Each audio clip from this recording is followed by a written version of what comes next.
दोस्तों, बहुत दिनों के इंतजार के बाद मैं आप सभी के लिए एक शानदार नई कहानी लेकर आया हूँ। मुझे पूरा विश्वास है कि यह नई कहानी आपको जरूर पसंद आएगी। इस कहानी का नाम है अर्जुन द मार्शल शोल। तो बिना किसी देरी और बिना किसी बकवास के आइए शुरू करते हैं आज की रोमांचक कहानी। कुंवर की शक्ति के सामने कार्सन ने न केवल उनके सामने घुटने टेके, बल्कि दया की भीख मांगते हुए उसने एली को भी कुंवर को सौंपने की अनुमति दे दी। उसके शब्द एली के कानों में एक बंदूक की गोली की तरह गूंजे, जिससे उसके भविष्य के सपनों का शीशा चकनाचूर हो गया। एली के घुटने कांपने लगे और वह जमीन पर गिर गई, शून्य में ताकने लगी। कार्सन, चुप रहो। कार्सन ने उसे बीच में ही टोक दिया। तुम जैसी औरत के लिए कुंवर की सेवा करना सम्मान की बात होनी चाहिए। उसका लहजा बहुत क्रूर था। वह पूरी तरह से एक अलग इंसान बन चुका था, जिसे एली पहचान भी नहीं पा रही थी। नीच, स्टेफनी चिल्लाई। उसने कार्सन के कायरतापूर्ण व्यवहार पर गुस्से में अपने दांत पीसे। एली रेंगते हुए कार्सन के पास गई, जैसे वह उससे भीख मांग रही हो। कार्सन, मुझे बताओ, यह सिर्फ एक योजना है।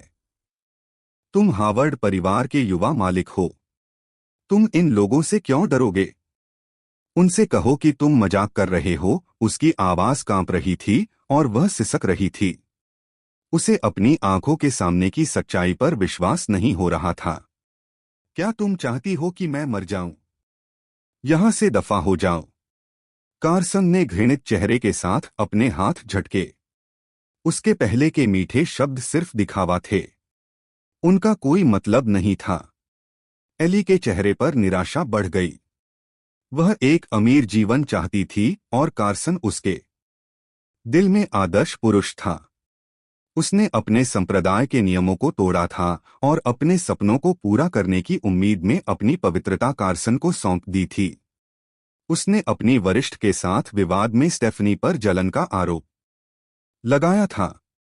सच तो यह है कि यह सोचना ही हास्यास्पद था कि एली हावर्ड परिवार की बहू बनेगी और स्टेफनी कार्सन की रखैल। यह सब एक क्रूर और दुष्ट मजाक जैसा लग रहा था। इस बीच अर्जुन चुपचाप चेहरे पर एक तिरस्कार भरी मुस्कान के साथ यह सब देख रहा था। एली को आखिरकार स्थिति की वास्तविकता समझ में आ रही थी। कुंवर, यह लड़की भी बुरी नहीं है। क्या आप इसे भी लेना चाहते हैं? उन आदमियों में से एक ने स्टेफनी की ओर इशारा करते हुए कहा। स्टैनले पार्क के योद्धा यिन ऊर्जा को सोखकर यांग ऊर्जा को फिर से भरने के लिए जाने जाते थे, इसलिए वे किसी भी सुंदरी को मना नहीं करते थे। स्टेफनी भी एली जितनी ही सुंदर थी। आह! हाँ, कुंवर ने अपना सिर हिलाया। उसने स्टेफनी को सिर से पैर तक देखा और अपनी निचली होंठ को काटते हुए उसे घूरने लगा। स्टेफनी ने अपने डर को छिपाने के लिए अपना सिर घुमा लिया। वह थोड़ा पीछे हटी और अर्जुन के पीछे छिप गई। सुरक्षा के लिए उसकी शर्ट को कसकर पकड़ लिया। अर्जुन, वह धीरे से बोली। हमें क्या करना चाहिए? अर्जुन उसकी पीठ पर कांपते हुए हाथ को महसूस कर सकता था। डरो मत, वे तुम्हारा कुछ नहीं बिगाड़ सकते। अर्जुन का चेहरा शांत था और उसने स्टेफनी का हाथ दबाया। उसके आत्मविश्वास ने स्टेफनी को थोड़ी ताकत दी। तुम दोनों, मुख्य योद्धा ने दूसरों को आदेश दिया। इसे यहां लाओ। कुंवर को इसे देखने दो। दो गुर्गे आगे बढ़े। जैसे ही वे अर्जुन और स्टेफनी के पास पहुंचे, कुंवर ने उन्हें रुकने का इशारा किया। उसने अपनी दुष्ट नजर कार्सन की ओर घुमाई। तुम, कुंवर ने कार्सन को अजीब लहजे में आदेश दिया। मेरे सेवक बन जाओ। यह एक साधारण वाक्य था, लेकिन इसका आदेश मान पाना अनिवार्य था। जी, कार्सन ने बेचैनी से जवाब दिया।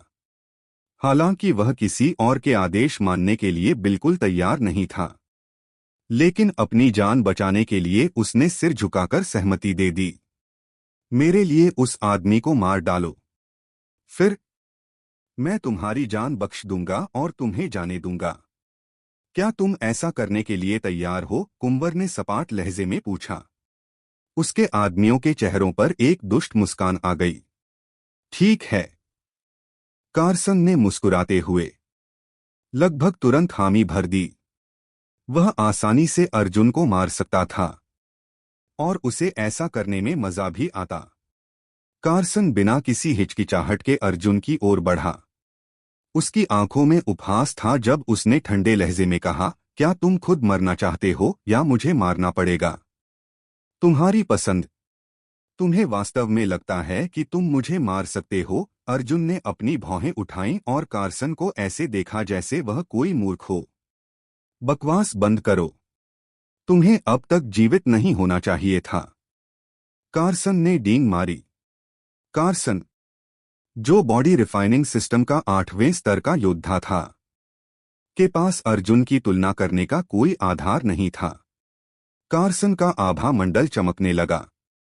उसके पीछे एक राजसी गरुड़ की धुंधली छवि उभरी। अर्जुन ने कार्सन की ईगल बैटल स्पिरिट को पहचान लिया। गरुड़ आसमान छुओ! कार्सन चिल्लाया। फिर उसने अर्जुन की ओर देखा और कहा, मर जाओ कचरे! स्टेफनी का शरीर तन गया। उसे लगा कि इस बार अर्जुन सच में मर सकता है। ईगल बैटल स्पिरिट तेजी से आगे बढ़ी। अर्जुन के होठों पर एक ठंडी मुस्कान आई। आखिरकार वह इस अहंकारी को मार सकता था। बिना किसी हिचकिचाहट के अर्जुन के हाथ में ड्रैगन करेज सिल्वर स्पीयर दिखाई दिया, जिससे एक चकाचौंध रोशनी निकली। अर्जुन ने अपने हाथ को हिलाया और अपना भाला आगे की ओर बढ़ाया। भाले की रोशनी तेज और शक्तिशाली थी। भाला हवा में घूमा और कार्सन की ईगल बैटल स्पिरिट, जो एक भी प्रहार नहीं झेल सकी, तुरंत नष्ट हो गई।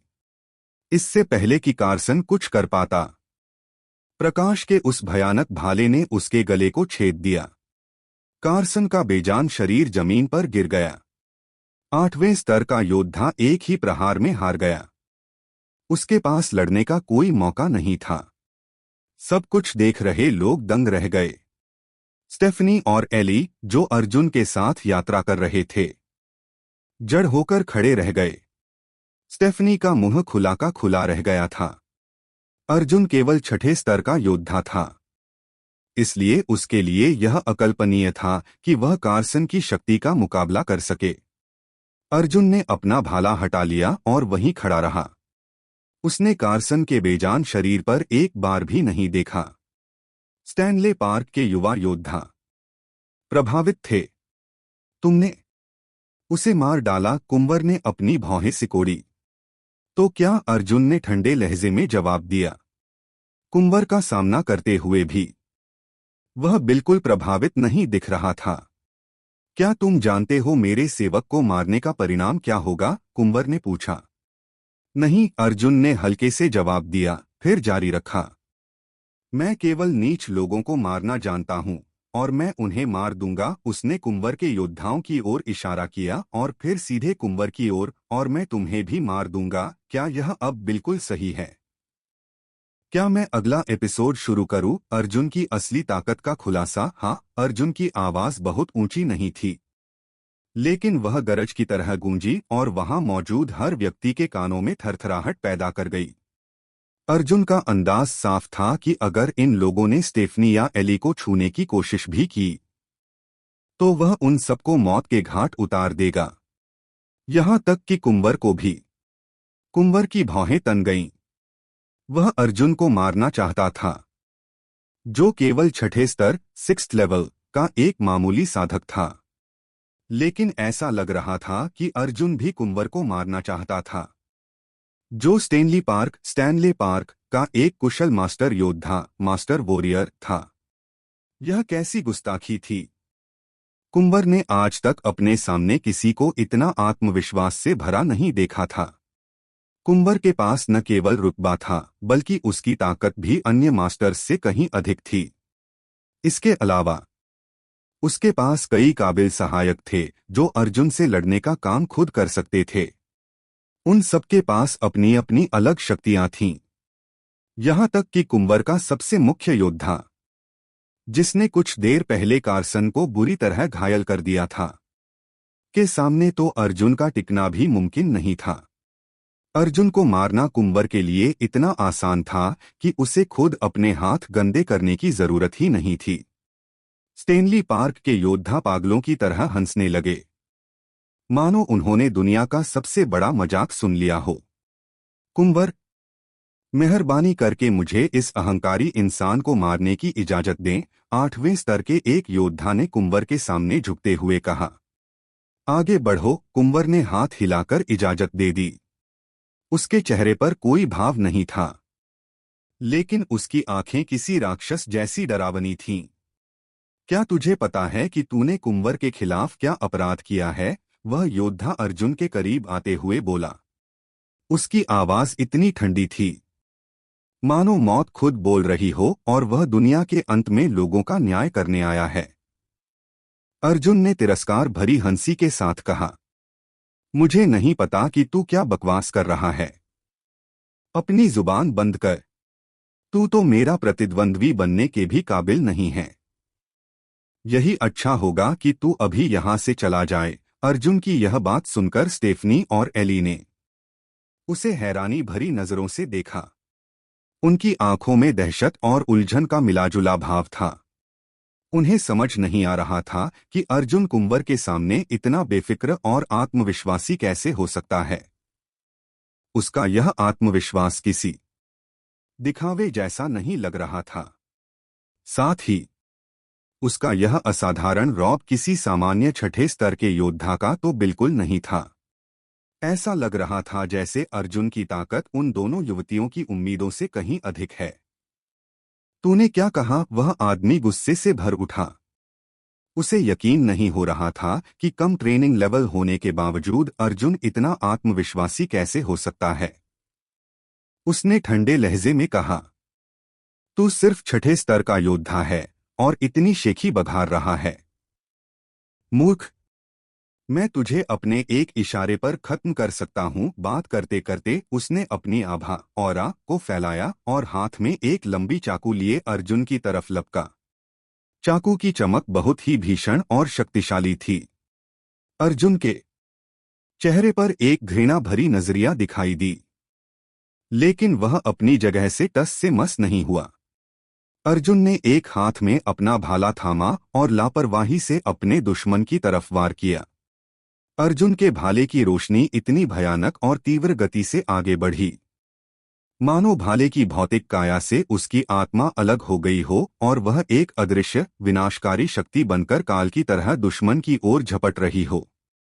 हवा में विनाश की रोशनी, लाइट ऑफ डिस्ट्रक्शन, तैरने लगी, जिसमें जबरदस्त भाला ऊर्जा, स्पीयर इंटेंट समाहित थी। अर्जुन का प्रतिद्वंद्वी 8वें स्तर का कुलीन योद्धा, एलीट लेवल 8 वॉरियर था, लेकिन अगर वह 9वें स्तर का भी होता तो भी वह इस हमले से नहीं बच पाता। जैसे ही वह विनाशकारी भाले की रोशनी उस योद्धा के गले से आर पार हुई, वह वहीं जम गया। भाला सीधे उसकी गर्दन में, उसकी कैरोटिड धमनी, करोटिड आर्टरी को चीरते हुए जा लगा था। खून का फव्वारा फूटा और पलक झपकते ही उसकी जान निकल गई। मैंने कहा था न, तू मेरा प्रतिद्वंद्वी बनने के काबिल नहीं है, अर्जुन ने बेपरवाही से कहा और अपनी ड्रैगन करेज सिल्वर स्पीयर को उस योद्धा के गले से खींच लिया। एक और साधारण सा प्रहार और 8वें स्तर का स्टेनली पार्क का योद्धा ढेर। स्टेफनी, जो अपनी सांसें थामे खड़ी थी, उसने राहत की लंबी सांस ली। उसका दिल सीने में जोर जोर से धड़क रहा था। उसे तनिक भी अंदाजा नहीं था कि अर्जुन कितना शक्तिशाली है। उसने अभी अभी एक स्टेनली पार्क के योद्धा को एक ही प्रहार में मार गिराया था। वह और एली इस बात पर संदेह करने से खुद को नहीं रोक पा रही थीं कि अर्जुन सिर्फ छठे स्तर का ही योद्धा है। नीच, तूने स्टेनली पार्क के योद्धा को मारने की हिम्मत कैसे की? मैं तेरी जान ले लूंगा। गुट का एक और योद्धा फौरन आगे बढ़ा और अर्जुन पर हमला कर दिया। उसने अर्जुन की तरफ अपनी पूरी हथेली शक्ति, पाम पावर, झोंक दी। हवा में बवंडर जैसा उठ खड़ा हुआ। ऐसा लग रहा था कि अर्जुन उस हमले के नीचे कुचल जाएगा।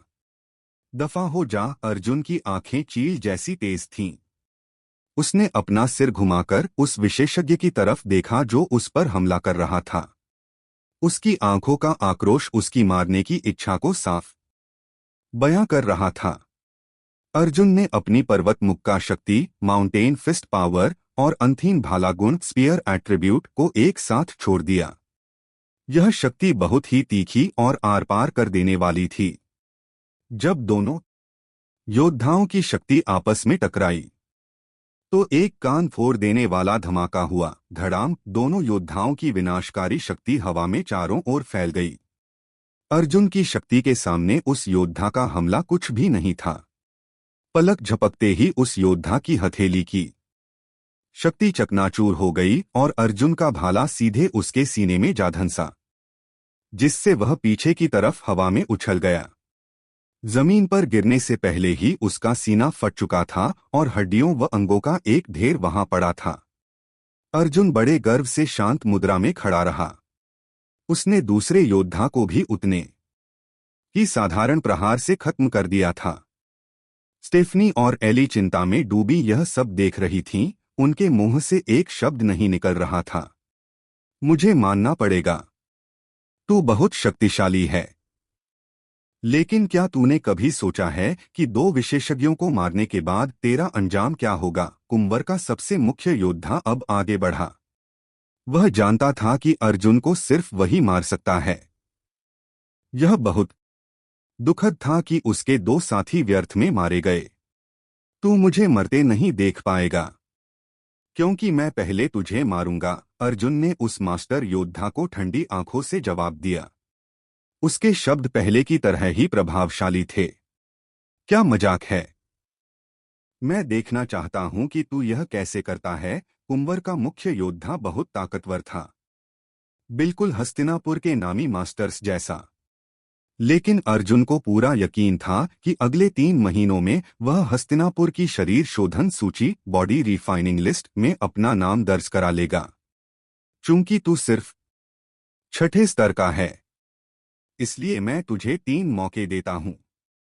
3 प्रहार में मुझे मार ले, उसके बाद मैं तुझे मारूंगा, उस योद्धा ने अहंकार में आकर कहा। उसने अर्जुन को 3 मौके देना अपनी बहुत बड़ी उदारता समझी। सिर्फ 3 प्रहार? अर्जुन हंस पड़ा। उसे यह बात बहुत हास्यास्पद लगी। अर्जुन ने अपना हाथ आगे बढ़ाया और उसकी सिल्वर स्पीयर से एक खौफनाक शक्ति निकली। भाले की रोशनी बिजली की गति से उस योद्धा के गले की तरफ बढ़ी। वह मास्टर योद्धा चौंक गया। उसे उम्मीद नहीं थी कि अर्जुन इतना निर्णायक हमला करेगा। किसी तरह बचते हुए वह पीछे हटा। एक प्रहार, उसने चिल्लाकर गिनती शुरू की। इससे पहले कि वह संभलता, अर्जुन ने दूसरा प्रहार कर दिया। भाले की रोशनी कहीं से अचानक निकली और अब सीधे उस मास्टर के दिल की ओर बढ़ रही थी। यह हमला पहले से कहीं ज्यादा घातक था। इसकी भाला तकनीक बिल्कुल सटीक है, स्टेफनी ने दूर से धीरे से बुदबुदाते हुए कहा। वह अब अर्जुन की असली ताकत का आकलन करने लगी थी। कुंवर के उस मुख्य योद्धा के चेहरे पर शिकन आ गई। उसे पछतावा होने लगा कि उसने अर्जुन को हमला करने के 3 मौके दिए थे। उसने अपने दुश्मन को बहुत कम आंका था। भाला उसे छूता हुआ निकल गया और उसके सीने पर एक पतली लकीर बन गई, जिससे खून बहने लगा। 2 प्रहार, मास्टर ने जोर से कहा, जैसे खुद को ढांढस बंधा रहा हो। उसने अपनी छाती के दर्द को दबाने की कोशिश की। अर्जुन के प्रहारों ने उसे यह महसूस करा दिया था कि वह कोई मामूली प्रतिद्वंद्वी नहीं है। उसने अब उस लड़के को कमतर आंकने की हिम्मत नहीं की। आखिरी प्रहार, चूकना मत, अर्जुन ने ठंडे लहजे में कहा। उसने बिना कोई देरी किए अपने शरीर से एक विचित्र ऊर्जा निकाली और भाले की पूरी शक्ति को अपने भीतर समाहित कर लिया। फिर बिजली की गति से एक कदम आगे बढ़कर वह सीधे उस मास्टर के सामने आ गया। लंबे भाले की ड्रैगन चाल, long spear, moving like a dragon. Arjun दहाड़ा और अपनी पूरी 6ठे स्तर की शक्ति उस भाले में झोंक दी। भाले ने उस ऊर्जा को सोख लिया और देखते ही देखते वह विशाल ड्रैगन की रोशनी में बदल गया। उस ड्रैगन की सांस, ड्रैगन्स ब्रेथ, ने उस मास्टर के शरीर को अपनी चपेट में ले लिया। यह कैसे मुमकिन है? वह योद्धा हैरान था। उसे यकीन नहीं हो रहा था कि एक छठा स्तर का योद्धा इतना भीषण प्रहार कर सकता है। लेकिन अब बहुत देर हो चुकी थी। अर्जुन का भाला उसके सीने के आर पार हो गया। उसके आंतरिक अंग चकनाचूर हो गए और वह बेजान होकर जमीन पर गिर पड़ा। वहां सन्नाटा छा गया। अर्जुन के भाले की नोक से खून की एक बूंद गिरी, जैसे उस मास्टर योद्धा ने वादा किया था। उसने अर्जुन को 3 प्रहार करने दिए, लेकिन वह वादा उसे अपनी जान देकर चुकाना पड़ा। स्टेफनी स्तब्ध होकर अर्जुन को देख रही थी। अर्जुन ने उस मास्टर योद्धा को 3 प्रहार में हरा दिया था। स्टेफनी ने यह भी गौर किया कि उस मास्टर ने अपने ही वादे को तोड़ते हुए तीसरे प्रहार में हमला करने की कोशिश की थी, लेकिन तब तक बहुत देर हो चुकी थी। यह अविश्वसनीय था। एली भी हैरान थी। जिस कूड़े को वह कभी कमतर समझती थी, उसने आज 3 स्टेनली पार्क के योद्धाओं का सामना किया था। अपने मुख्य योद्धा के हमले के प्रति अर्जुन की प्रतिक्रिया के कारण कुंवर का वह योद्धा हद से ज्यादा आत्मविश्वासी हो गया था और उसने अर्जुन को 3 प्रहार करने का मौका दे दिया। नतीजा यह रहा कि उसे अपनी जान गंवानी पड़ी। अर्जुन का भाला प्रहार इतना शक्तिशाली और भारी था कि उसका बचाव करना असंभव था। अगर उस योद्धा ने शुरुआत में ही लड़ाई की होती, तो भी वह अर्जुन के हाथों मरने की नियति से नहीं बच पाता। अर्जुन और कार्सन के बीच जमीन आसमान का अंतर था और यह एहसास एली के लिए बर्दाश्त से बाहर था। पहले उसने अर्जुन को केवल कचरा कहा था, लेकिन अब उसे समझ आ रहा था कि अर्जुन के सामने असल में वह खुद कुछ भी नहीं है। एली को अचानक याद आया कि जितनी बार उसने अर्जुन को उकसाया, अर्जुन ने या तो खामोशी साधी या उसे नजरअंदाज कर दिया। यह डर के कारण नहीं, बल्कि घृणा के कारण था। एली जैसे तुच्छ इंसान के लिए अर्जुन ने अपना समय या ऊर्जा बर्बाद नहीं की। उसने उन शब्दों को याद किया जो उसने अर्जुन से कहे थे, साधारण लोग कभी नहीं जान पाएंगे कि एक प्रतिभावान के सामने आसमान कितना बड़ा होता है। ये शब्द आज उसी पर सटीक बैठ रहे थे। यह वह गौरव था जो एक सच्चे प्रतिभावान में होना चाहिए। जब अर्जुन ने अपने आखिरी अधीनस्थ को मार डाला, तब जाकर कुंवर ने कुछ भावनाएं दिखाईं। उसकी राक्षसी आंखों ने अर्जुन को ठंडी नजरों से घूरा। तूने उन्हें मार डाला? कुंवर ने उदासीन स्वर में पूछा। उसके चेहरे पर अभी भी वह नकली लापरवाही थी, जैसे उसे किसी चीज की परवाह न हो। क्या हुआ? क्या तू चाहता है कि मैं तुझे भी मार डालूं? अर्जुन ने हल्के अंदाज में पूछा। उसकी नजरें तेज थीं और शब्द किसी धारदार हथियार की तरह चुभने वाले थे। सिर्फ मेरे 3 सहायकों को मार देने से यह मत सोच कि तेरी शक्ति मेरी बराबरी की है। तू मेरी सेवा करने के भी काबिल नहीं है। कुंवर ने गर्व से दहाड़ लगाई। उसकी आंखों में आत्मविश्वास चमक रहा था। इससे पहले कि कुंवर कुछ और करता, उन्हें पास आते कदमों की आवाज सुनाई दी। जल्द ही अजनबियों का एक समूह वहां प्रकट हुआ। उनकी आंखें उत्साह से भरी थीं और वे ऐसे तेजी से दौड़ रहे थे जैसे वहां कोई मौजूद ही न हो। हमें जल्द से जल्द वहां पहुंचना होगा, उनमें से एक ने कहा, वरना कालभैरव फल, एस्केलॉन फ्रूट, किसी और के हाथ लग जाएगा। कालभैरव फल। कुंवर ने यह सुना तो उसकी आंखों में एक अजीब सी चमक आ गई। उसने अर्जुन की ओर देखा और युद्धविराम की बात कही। मुझे कहना पड़ेगा, तू बहुत भाग्यशाली है। मैं तुझे अभी के लिए जिंदा छोड़ रहा हूं, लेकिन मैं गारंटी देता हूं कि तू इन घाटियों से जिंदा बाहर नहीं निकलेगा। इसके बाद वह भीड़ के पीछे चल दिया। उसने एली की ओर मुड़कर भी नहीं देखा, जिसे वह पहले खिलौना बनाना चाहता था।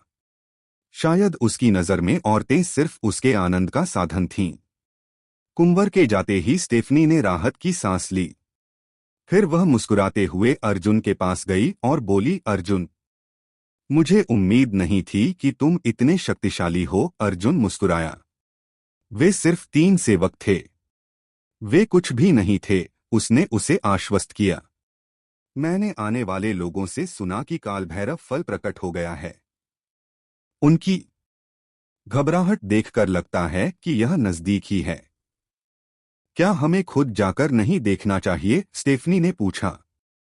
उसने अर्जुन को अपना लीडर मानकर फैसला उस पर छोड़ दिया। रुको, अर्जुन ने उसकी ओर देखते हुए कहा। मुझे 1 घंटे का समय दो। स्टेफनी की खूबसूरत आंखें चमक उठीं। अर्जुन वहीं जमीन पर पद्मासन में बैठ गया और अपनी आंखें बंद कर लीं। जैसे ही वह ध्यान की मुद्रा, मेडिटेटिव स्टेज में गया, उसके शरीर से अजीब ऊर्जा की लहरें उठने लगीं। शून्य से अनंत मौलिक ऊर्जा, एलिमेंटल एनर्जी, इकट्ठा होकर अर्जुन के शरीर में समाने लगी। यह क्या हो रहा है? स्टेफनी हैरान थी। अर्जुन के गले के चारों ओर मौजूद रून में हलचल हुई। अनंत मौलिक ऊर्जा ने उसकी हड्डियों को तपाया और उसके रक्त को पोषण दिया। करीब 1 घंटे बाद अर्जुन के शरीर से एक दिव्य चमक निकली। स्टेफनी और एली उसकी शक्ति देखकर कांप उठीं। अर्जुन खड़ा हुआ। उसकी आंखों में तारों जैसी चमक थी। हालांकि उसका आभा मंडल ऑरा अब पहले से शांत था, लेकिन उसके भीतर कुछ बहुत गहरा बदल चुका था। तुमने अगले स्तर को पार कर लिया है? स्टेफनी ने बिना सोचे पूछा। हाँ, अर्जुन ने सिर हिलाया। स्टेफनी ने राहत की सांस ली। उसने सोचा, बॉडी रिफाइनिंग चरण की 7वीं परत में पहुंचने के बाद उसकी ताकत और भी बढ़ गई होगी। ठीक है, चलो चलते हैं, अर्जुन ने स्टेफनी से कहा। स्टेफनी ने पास खड़ी एली की ओर देखा और अर्जुन से एक अनुरोध किया। अर्जुन, मेरी एक प्रार्थना है। क्या एली को हमारे साथ चलने की अनुमति मिल सकती है? अर्जुन ने बस पलकें झपकाईं और कोई जवाब नहीं दिया। चिंता मत करो। अगर आगे कोई खतरा हुआ तो वह तुरंत स्थानांतरण मंत्र, ट्रांसफर स्पेल, सक्रिय कर देगी। स्टेफनी ने भरोसा दिलाया। ठीक है, अर्जुन को कोई आपत्ति नहीं थी। उसने अपनी सहमति दे दी। तीनों उस छोटे समूह द्वारा छोड़े गए ऊर्जा के निशान का पीछा करते हुए निकल पड़े। करीब 4 घंटे बाद वे एक खुले मैदान में पहुंचे।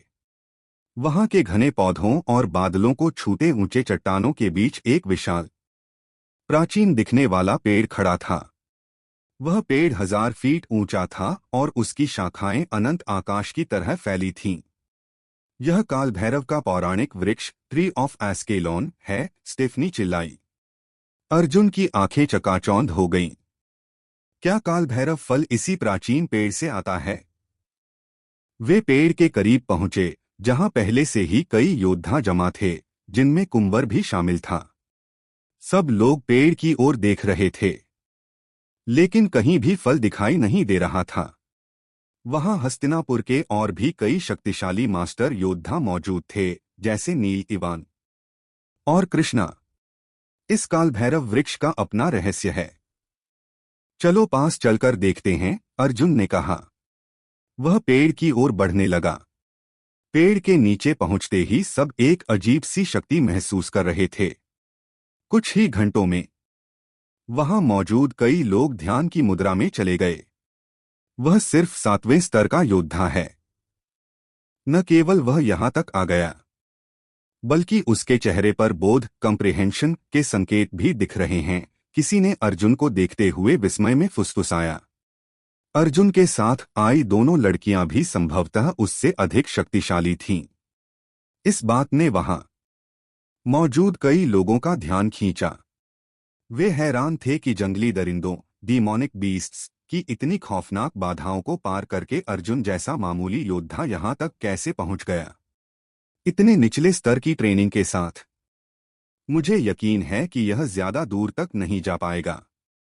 आखिर किस्मत हमेशा इसका साथ नहीं देगी। कई लोग यही मान रहे थे कि अर्जुन केवल अपनी किस्मत के बलबूते ही यहां तक पहुंचा है। अचानक एक बेहद खूबसूरत आकृति भीड़ की तरफ बढ़ती हुई दिखाई दी। उसकी सुंदरता और उसका रूप ऐसा था जो पूरी दुनिया को अपने मुहपाश में बांध ले। जब वह करीब आई तो उसका चेहरा स्पष्ट हो गया। वह इलायची लिज़ी थी। इलायची को पहुंचने में देर हो गई थी। वह हमेशा से अकेले रहना पसंद करती थी, लेकिन रास्ते में 4 9वें स्तर के दरिंदों लेवल 9 डीमोनिक बीस्ट्स से घिर जाने के कारण उसे यहां पहुंचने में समय लग गया। जैसे ही वह करीब आई, उसकी नजरें सीधे कालभैरव वृक्ष ट्री ऑफ एस्केलॉन पर जाकर टिक गईं। पहले तो वह चौंक गई, लेकिन उसने तुरंत अपनी भावनाओं पर काबू पा लिया और ऐसे बर्ताव किया मानो उसे कोई फर्क ही न पड़ा हो। उसने भीड़ पर नजर दौड़ाई और उसकी निगाहें अचानक अर्जुन पर जाकर ठहर गईं। यहां अर्जुन की मौजूदगी उसे भी हैरान कर रही थी। अर्जुन उससे भी पहले यहां पहुंच चुका था। इलायची की निगाहें अर्जुन के बगल में खड़ी स्टेफनी और एली पर गईं और उसकी भौहें हल्की सी तन गईं। इलायची ने मन ही मन अर्जुन को कोसा, यह सोचते हुए कि उसने ही उन दोनों लड़कियों का अपहरण किया होगा। वह उसे बेहद बेशर्म इंसान मानती थी। अचानक उनके पैरों के नीचे की जमीन कांपने लगी और एक भारी गड़गड़ाहट की आवाज गूंजी। कालभैरव वृक्ष के चारों ओर जमीन में दरारें पड़ने लगीं। सब लोग बुरी तरह चौंक गए और घबराकर पेड़ की शाखाओं के नीचे से पीछे हट गए। जो लोग गहरे ध्यान में थे, वे भी झटके से उठे और फटी आंखों से इस भूकंप को देखने लगे। देखते ही देखते कालभैरव वृक्ष के चारों ओर जमीन फाड़कर अनगिनत लताएं वाइन्स बाहर निकल आईं। वे नीचे से ऊपर की ओर आपस में उलझते हुए एक सीढ़ी का आकार लेने लगीं। पलक झपकते ही उनके सामने लताओं से बनी एक 9 पायदान वाली सीढ़ी खड़ी हो गई। यह सीढ़ी कालभैरव वृक्ष जितनी ही ऊंची थी और उससे ऊर्जा की विचित्र लहरें निकल रही थीं। यह नजारा रोंगटे खड़े कर देने वाला था। क्या हमें इस पर चढ़ना है? लोगों ने अचरज से पूछा। सीढ़ी के अचानक इस तरह प्रकट होने से कई लोग उलझन में थे। इसमें कुछ जाना पहचाना सा लग रहा है, अर्जुन ने सोचा। उसकी इंद्रियां बहुत तेज थीं। वह उस सीढ़ी से निकलने वाली अजीब ऊर्जा को महसूस कर सकता था। ऐसा लग रहा था जैसे यह ऊर्जा सीधे उस प्राचीन वृक्ष की ऊर्जा से जुड़ी हुई है, मानो यह सीढ़ी उस वृक्ष के किसी विशेष काम के लिए ही प्रकट हुई हो। जब अर्जुन सीढ़ी के रहस्य को समझने की कोशिश कर रहा था, तब उसका ध्यान ऊपर कालभैरव वृक्ष की शाखाओं की ओर गया। शाखाओं और घने पत्तों के बीच उसे 9 बेहद चमकीली रोशनियां दिखाई दीं। ये रोशनियां सीढ़ी के 9 पायदानों के ठीक समानांतर थीं और इतनी चकाचौंध थीं कि आंखें चुंधिया जाएं। फिर वह रोशनी गायब हो गई और उनकी जगह अमर आड़ू इमोर्टल पीचेस के आकार के 9 फल शाखाओं से लटकते हुए दिखाई दिए।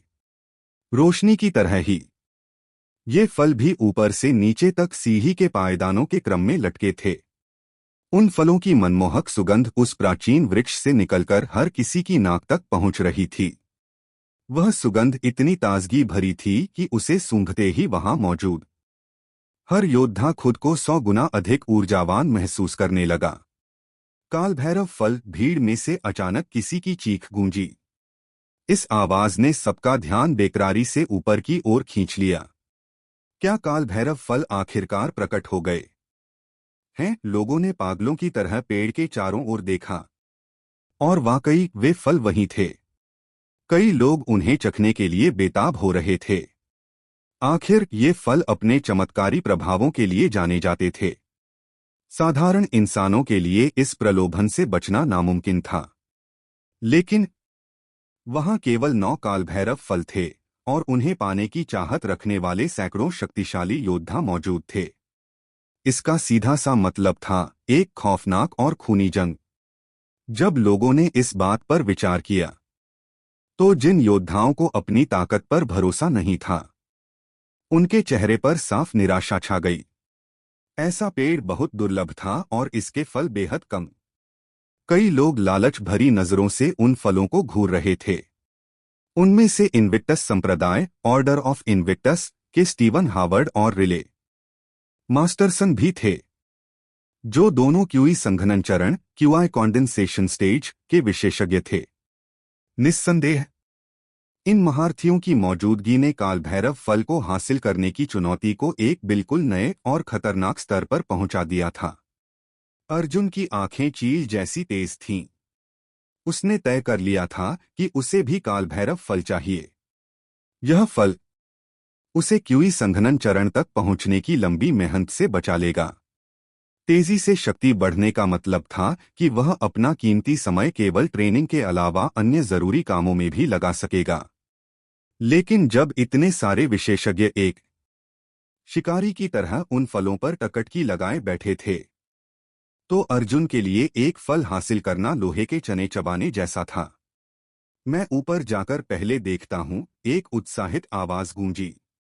तुरंत ही भीड़ में से एक परछाई उठी और हवा में उड़ते हुए सीढ़ी के पहले पायदान की ओर बढ़ी, ताकि वह पहले पायदान के सामने वाले कालभैरव फल को तोड़ सके।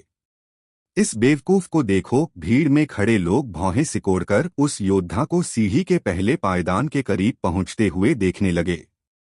लेकिन जैसे ही वह पहले पायदान पर पैर रखने ही वाला था, ऊपर से एक भयानक दबाव प्रेशर नीचे गिरा और उसने उस योद्धा के पूरे शरीर को जकड़ लिया। वह बुरी तरह चौंका और दर्द से चीख पड़ा। उसने उस दबाव का सामना करने के लिए अपने शरीर की सबसे शक्तिशाली ऊर्जा को बाहर निकालने की कोशिश की, लेकिन सब बेकार था। वह भारी दबाव उसे चारों तरफ से कुचल रहा था। उस स्तर की ट्रेनिंग और ताकत के बावजूद वह योद्धा उसका सामना नहीं कर सका। ऐसा लगा मानो आसमान से कोई दो विशाल हाथ प्रकट हुए और उन्होंने उस योद्धा पर जोरदार प्रहार किया हो। उन दो विशाल हथेलियों ने उसे झटके से जमीन पर दे मारा। जब उसका शरीर जमीन से टकराया, तो उसकी दर्दनाक चीख पूरे माहौल में गूंज उठी। उसे अपने शरीर का निचला हिस्सा महसूस ही नहीं हो रहा था और वह सोच में पड़ गया कि उसकी कितनी हड्डियां टूट चुकी हैं। यह खौफनाक नजारा था। यह दबाव तो कुचल कर रख देने वाला है। भीड़ हक्की बक्की रह गई और कई लोगों के दिलों में खौफ बैठ गया। हालांकि उन्हें सीढ़ी चढ़ने में कुछ खतरे का अंदेशा था, लेकिन जो उन्होंने अभी अभी देखा था वह उनकी कल्पना से परे था। जो व्यक्ति पहले ऊपर गया था वह 9वें स्तर का योद्धा था। वह कोई कमजोर इंसान नहीं था, लेकिन 9वें स्तर की ताकत होने के बावजूद उस अदृश्य दबाव ने उसे बुरी तरह घायल कर दिया था। जिन लोगों को अपनी ताकत पर थोड़ा भी शक था, उन्होंने कालभैरव फल पाने का ख्याल दिल से निकाल दिया। आखिर फल पाने के लिए उन्हें सीढ़ी तक पहुंचना ही पड़ता। अगर वे पहले पायदान पर ही नहीं पहुंच सकते तो फल के लिए दूसरों से क्या मुकाबला करेंगे। भीड़ में खड़े योद्धा निराशा में एक दूसरे की शक्ल देखने लगे। जब वे सीढ़ी चढ़ने का कोई रास्ता खोजने की कोशिश ही कर रहे थे, तभी एक और परछाई हवा में उछली। इस योद्धा ने उस कुचलने वाले दबाव की कई परतों को चीरते हुए बड़ी ही मजबूती से पहले पायदान पर अपने कदम जमा दिए। यह भीड़ विस्मय में घूरती रह गई। यह योद्धा पिछले वाले से कहीं ज्यादा ताकतवर लग रहा था। लेकिन इससे पहले कि लोगों की हैरानी खत्म होती, एक और खौफनाक दबाव उस नए योद्धा पर आ गिरा। तुरंत ही उसका शरीर पीछे की ओर झुक गया। वह जोर से दहाड़ा और अपनी पूरी ताकत लगाकर उस दबाव का विरोध करने लगा। आखिरकार वह खुद को सीधा खड़ा रखने में कामयाब हो गया। यह देखकर भीड़ के मुंह से चीख निकल गई। यह लोगन पियर्स है।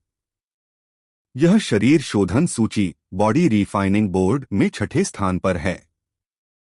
कोई ताज्जुब नहीं कि यह इतना ताकतवर है। सीढ़ी पर खड़े उस योद्धा को पहचानते हुए किसी ने उत्साह से चिल्लाकर कहा। लोगन के सीढ़ी पर सफलतापूर्वक चढ़ने के बाद कई अन्य योद्धा भी उसके पीछे पीछे चल पड़े।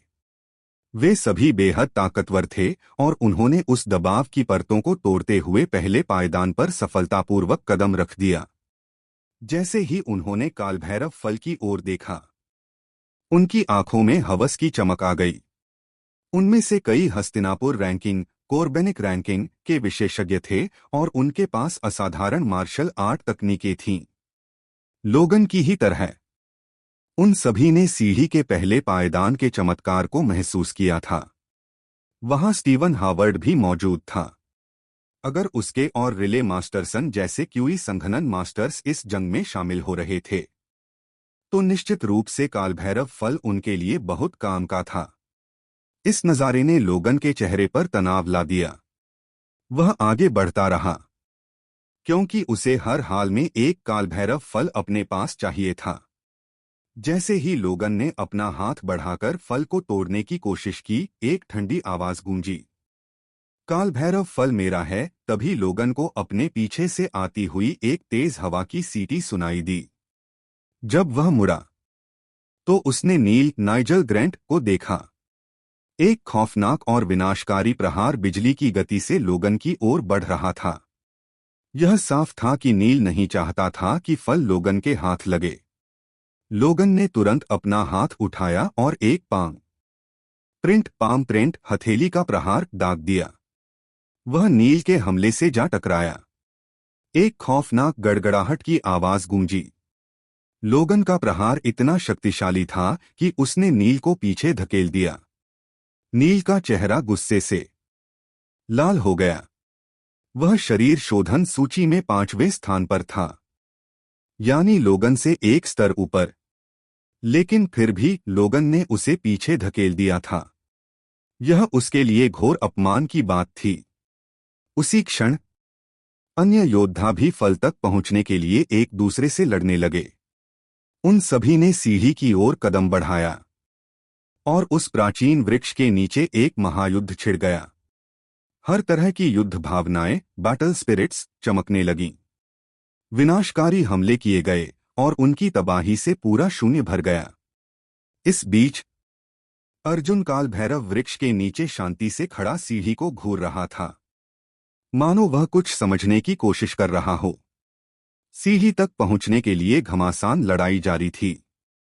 कई शक्तिशाली योद्धाओं को पहले पायदान से ही नीचे जमीन पर पटक दिया गया। कई लोग तो मौके पर ही मारे गए। वहां कोहराम मचा हुआ था। स्टीवन और स्नेहा स्कारलेट ने इस लड़ाई में सबसे पहले बढ़त ले ली थी। कोई भी उनसे उलझने की हिम्मत नहीं कर रहा था, क्योंकि वे दोनों ही बेहद घमंडी और खतरनाक थे। कुंवर की आंखें शैतानी हो गई थीं और वह अंधाधुंध और क्रूर हमले कर रहा था। हालांकि वह हस्तिनापुर रैंकिंग का हिस्सा नहीं था, लेकिन उसकी ताकत कम नहीं थी। कुछ ही मिनटों में 9वें स्तर के 2 विशेषज्ञ उसके हाथों मारे जा चुके थे। नील और लोगन के बीच कांटे की टक्कर जारी थी, क्योंकि दोनों की युद्ध क्षमता लगभग बराबर थी। दोनों ही एक दूसरे को जल्दी से हराकर कालभैरव फल हड़पना चाहते थे।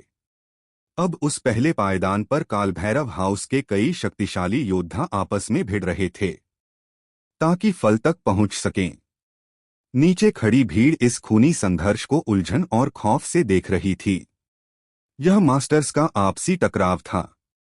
जो लोग थोड़े कमजोर थे, वे केवल तमाशबीन बनकर रह गए। देखो आकाश और पृथ्वी की शक्ति, force of heaven and earth. यह सीढ़ी आकाश और पृथ्वी की शक्ति के साथ मिल गई है। यही वजह है कि इसके पास इतना कुचल देने वाला दबाव है। अर्जुन अभी भी नीचे भीड़ में खड़ा था। उसकी आंखें एक अजीब सी चमक से भर गई थीं जब वह ऊपर चल रहे इस पूरे घटनाक्रम को समझ रहा था। दुनिया में हर तरह की मार्शल आर्ट तकनीकें मौजूद थीं। चूंकि अर्जुन पहले ही भाले की शक्ति, फोर्स ऑफ द स्पीयर को समझ चुका था, इसलिए वह स्वाभाविक रूप से यह भी जानता था कि अन्य शक्तियां कैसे काम करती हैं, जिनमें आकाश और पृथ्वी की शक्ति भी शामिल थी। कुछ देर तक गौर से देखने के बाद अर्जुन को उस सीढ़ी के भीतर छिपी शक्ति की लय, रिदम समझ में आ गई। उसने तुरंत पहला कदम बढ़ाया और सीढ़ी के पहले पायदान की ओर चल पड़ा। यह देखकर भीड़ सन्न रह गई। यह लड़का क्या कर रहा है? एक तमाशबीन ने कहा। क्या यह 7वें स्तर का मामूली साधक होकर इस महायुद्ध में कूदना चाहता है? यह तो खुद अपनी मौत को दावत दे रहा है। बाकी लोगों ने भी सहमति में सिर हिलाया। अर्जुन सचमुच मौत के मुंह में जा रहा था। आखिरकार उसका शरीर शोधन बॉडी रिफाइनिंग का स्तर बहुत कम था, खासकर उन योद्धाओं की तुलना में जो पहले से ही सीढ़ी के पहले पायदान पर लड़ रहे थे। काल भैरव फल पर अधिकार अपनी अनुभवहीनता के साथ। मुझे नहीं लगता कि यह उस दबाव को झेल पाएगा। यह तो साक्षात मौत को दावत दे रहा है। भीड़ में लोग अर्जुन की ताकत का मजाक उड़ाते रहे। हालांकि अर्जुन ने उन पर कोई ध्यान नहीं दिया। उसे अपने शरीर के चारों ओर एक अजीब सा दबाव महसूस होने लगा जो उसे नीचे की ओर धकेलने की कोशिश कर रहा था। बिना एक पल सोचे अर्जुन के शरीर से एक अद्भुत शक्ति का संचार हुआ। उसने धीरे धीरे अपनी व्यक्तिगत ऊर्जा को आकाश और पृथ्वी की शक्ति force of heaven and earth की लय के साथ सिंक किया और खुद को उसके साथ जोड़ लिया। सृष्टि की हर शक्ति एक ही स्रोत से आती है और महान मार्ग के नियम एक समान हैं। अर्जुन ने अपने मन को शांत रखा और दबाव की उन परतों को चीरते हुए आगे बढ़ता रहा। उसके पैर दृढ़ता से सीढ़ी पर टिके थे। भीड़ की ठंडी और नफरत भरी निगाहें अर्जुन पर ऐसे तीर बरसा रही थीं मानो उसका वहां होना किसी को गवारा न हो। 7वें स्तर के साधक, यहां से दफा हो जा। 8वें स्तर के एक शरीर शोधन चरण के योद्धा ने अर्जुन को देखते ही चिल्लाकर कहा। उसने क्रोध में अर्जुन पर एक जोरदार मुक्का मारा ताकि उसे सीढ़ी से नीचे गिरा सके। अर्जुन का चेहरा पत्थर जैसा कठोर हो गया। अचानक उसने एक भयंकर पर्वत मुक्का माउंटेन फिस्ट छोड़ा, जिसने उस शक्तिशाली योद्धा के प्रहार को पल भर में नष्ट कर दिया। उस प्रचंड शक्ति ने योद्धा के शरीर को हवा में उछाल दिया और वह अपमानित होकर नीचे फाइटिंग स्टेज से जा गिरा। कितना बेकार इंसान है! मेरी उपस्थिति में इतनी हिम्मत! अर्जुन ने मुस्कुराते हुए मजाक उड़ाया। अर्जुन न तो किसी को धमकाना पसंद करता था और न ही खुद को धमकाए जाने देना। जब उन लोगों ने देखा कि वह केवल 7वें स्तर का साधक है तो उन्होंने उसे कुचलने की कोशिश की। अब जब अर्जुन ने अपनी ताकत का प्रदर्शन कर दिया था तो किसी की हिम्मत नहीं थी कि वह उसे दोबारा चुनौती दे। स्टीवन हावर्ड तो जैसे अजय था। वह एक मास्टर योद्धा था जो शरीर शोधन चरण के चरम स्तर पर पहुंच चुका था। जैसे ही वह काल भैरव फल एस्केलॉन फ्रूट के सामने खड़ा हुआ, उसे एक अजीब सी शक्ति ने घेर लिया। स्टीवन ने स्नेहा स्कारलेट की ओर मुड़कर मुस्कुराते हुए कहा, मेरे लिए इंतजार करो, मैं अभी तुम्हारे लिए काल भैरव फल लाता हूं। स्नेहा ने सिर हिलाया। स्टीवन ने फल की ओर हाथ बढ़ाया। अपने प्राणोर्जा संघनन चरण के 6ठे स्तर के साथ उसे आकाश और पृथ्वी की शक्ति का भली भांति ज्ञान था। उसने सफलतापूर्वक काल भैरव फल को अपनी मुट्ठी में कर लिया। स्टीवन ने पहला फल प्राप्त कर लिया। वह वाकई तक्षक गुरुकुल रैंकिंग के शीर्ष में रहने के योग्य है, नीचे खड़े लोगों ने सोचा। स्टीवन पहला फल लिए खड़ा ही था कि अचानक एक परछाई हवा में ऊपर उठी। वह आकृति दबाव की परतों के बीच से ऐसे गुजर गई जैसे वहां कुछ था ही नहीं। जब वह आकृति दूसरे पायदान पर जा उतरी तो सबकी नजरें स्टीवन से हटकर उस पर टिक गईं। यह तो अर्जुन है। क्या यह दूसरा काल भैरव फल लेने वाला है? भीड़ दंग रह गई। स्टीवन, स्नेहा, इवरेट, रिले और सायोन, साथ ही नीचे खड़ी स्टेफनी और एली, सब अविश्वास के साथ अर्जुन को घूर रहे थे। दूसरे पायदान की शक्ति पहले से कहीं अधिक तीव्र थी। अर्जुन की भौहें तन गईं, लेकिन वह सीधा खड़ा था। हर कदम के साथ वह आकाश और पृथ्वी की शक्ति से जुड़ता गया। अंततः 1 दर्जन कदमों के बाद अर्जुन दूसरे काल भैरव फल के सामने खड़ा था। बिना रुके उसने धीरे से हाथ बढ़ाया और फल को जकड़ लिया। उस काल भैरव फल के अंदर अद्भुत ऊर्जा समाहित थी। देखो, अर्जुन ने दूसरा काल भैरव फल पा लिया। कोई भी अपनी आंखें झपकाना नहीं चाहता था। अर्जुन के हाथ में मौजूद फल से एक चकाचौंध रोशनी निकल रही थी, जिससे नीचे खड़े लोग नहा उठे थे। तभी दो आकृतियां उड़ते हुए ऊपर आई, स्टीवन और स्नेहा। स्टीवन पहला फल पाने के बाद दूसरा फल नहीं छोड़ेगा। एक 7वें स्तर का साधक आखिर उससे कैसे लड़ेगा? स्टीवन की आंखें मशाल की तरह जल रही थीं। उसने स्नेहा को अपनी बाहों में थाम रखा था। तुम इस दिव्य फल के लायक नहीं हो, स्नेहा ने अर्जुन पर चिल्लाते हुए कहा। वह कभी नहीं भूल सकती थी कि अर्जुन ने उसे तक्षक गुरुकुल परीक्षा के दौरान कितना अपमानित किया था।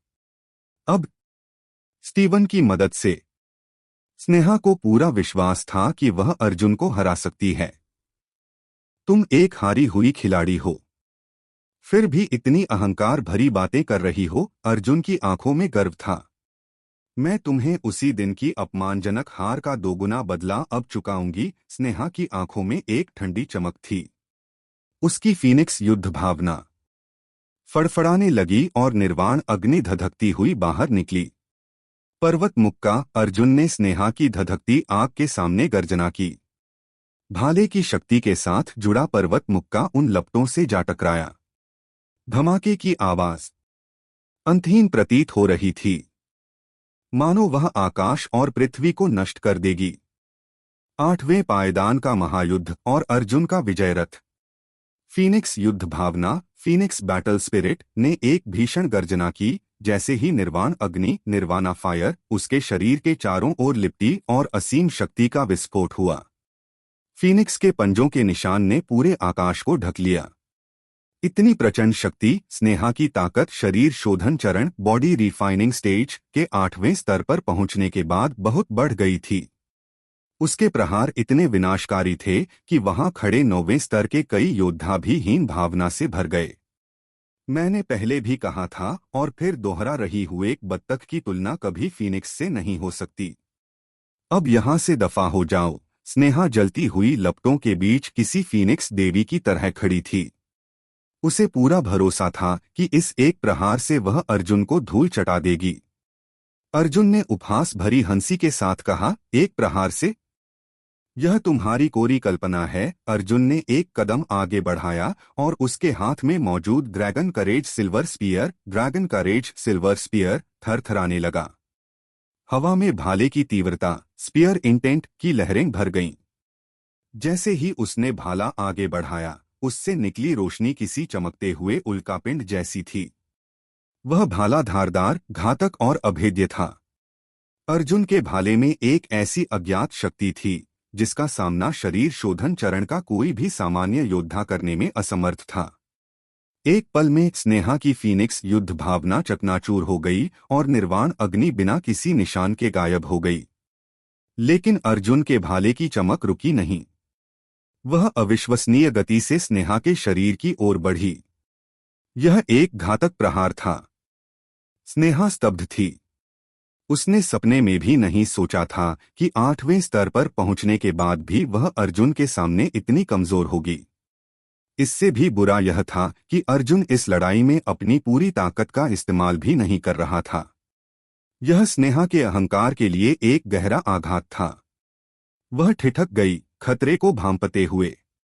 चाहे वह कितनी भी कोशिश कर ले, उसे उस हमले से बचने का कोई रास्ता नहीं सूझ रहा था। तुमने साधना का कोई भी स्तर क्यों न प्राप्त कर लिया हो, तुम हमेशा मेरे सामने तुच्छ ही रहोगी। अर्जुन की आवाज में एक शासक जैसी कठोरता थी। भाले की रोशनी उसके करीब थी और वह डर के मारे जम गई थी। दफा हो जाओ। तभी एक आवाज गूंजी। जैसे ही अर्जुन का भाला स्नेहा को भेदने ही वाला था, एक आकृति बिजली की गति से उसके सामने आ गई। वह स्टीवन हावर्ड था। अपनी विशेषज्ञता के साथ उसने बड़ी कुशलता से अर्जुन के भाले को रोक लिया। एक प्रसिद्ध मास्टर योद्धा होने के नाते भले ही स्टीवन ने अपनी शक्ति को नियंत्रित कर रखा था, फिर भी उसकी ताकत लोगों के रोंगटे खड़े करने के लिए काफी थी। उसने न केवल शक्ति की लय, फोर्स को समझा था, बल्कि दूसरी युद्ध भावना भी जागृत कर ली थी। स्टीवन की शक्ति का विस्फोट हुआ और दोनों घातक प्रहारों के टकराने से एक ऐसा भीषण शोर हुआ जिसने आकाश और धरती को हिला दिया। स्टीवन के हमले ने अर्जुन के भाले की रोशनी को निगल लिया।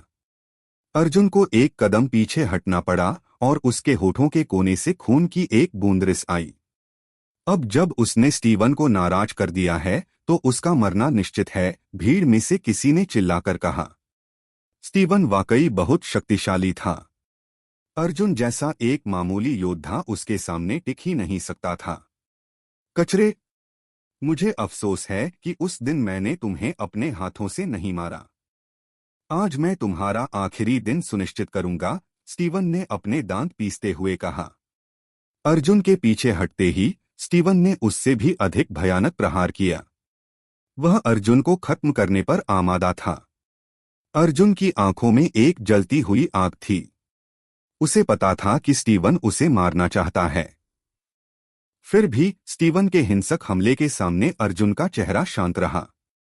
उसके शरीर के भीतर मौजूद चांदी का भाला तेजी से घूमने लगा और उसकी शक्ति और तीव्र हो गई।